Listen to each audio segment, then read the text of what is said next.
Welcome to my video series. In this video I'm going to be talking about, I'm going to be using tone gray paper, and I want to demonstrate how I'm going to be drawing on it.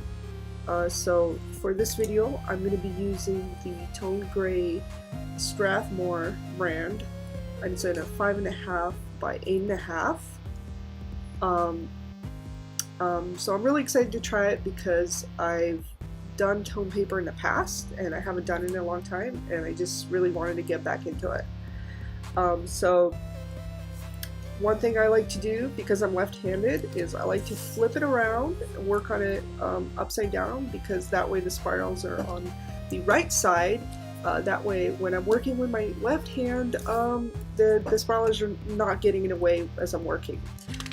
So let's me show you some drawings that I've already done.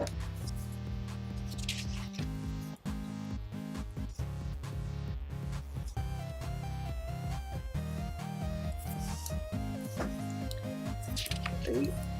So here is the sketch of the drawing that I'm going to be working on, and let me first kind of go through some of the materials that I like to use. Use this zebra mechanical pencil at 0.5 millimeters, and I really like using these pencils because they kind of have a light touch to them. I like to keep it very light when I first sketch. That way it's easy to erase any like unwanted markings, or if I make any mistakes, that, you know, I can easily erase it.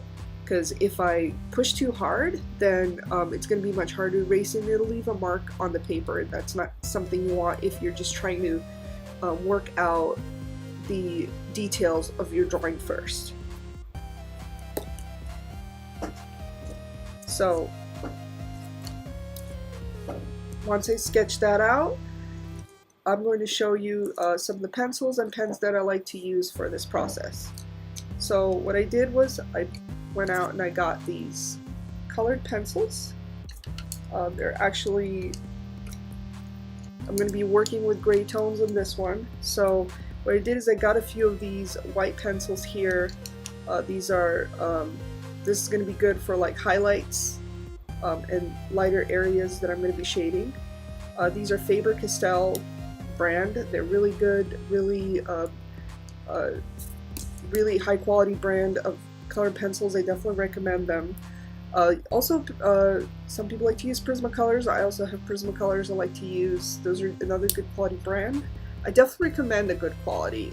If you're just starting out and maybe you don't want to spend a lot of money right away, then you could use maybe like a lower grade pencils if you want, just to kind of play around with it to see if you like it. But I definitely recommend the Faber-Castels once you feel like you want to kind of take it up a level. The other thing, here I have the black ones as well. Those are going to be for my shadows and all the dark areas that I'm going to render. So you notice I have two different pencils. So one pencil I got is just like a regular permanent pencil, and the other one is a water soluble pencil.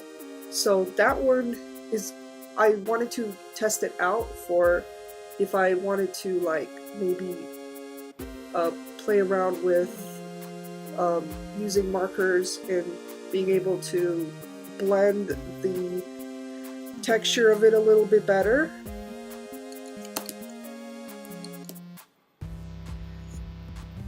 I also like to use pens. These are my favorite pens to use. These are Copic marker. These are Multiliner Copic brand pens. They're refillable, and they're really great for like little details. I love working pen and ink, and I found these to be like my favorite to use, just because you can refill them. The points are very fine points, and they work really great. So what I have here is, I'm using this prop. It's actually a iPad stand. I got this at IKEA, and what it helps with is actually angling, kind of using it as an easel to prop up the pad so that I'm able to see the image really well, and that really helps me work. So I'm going to start shading first.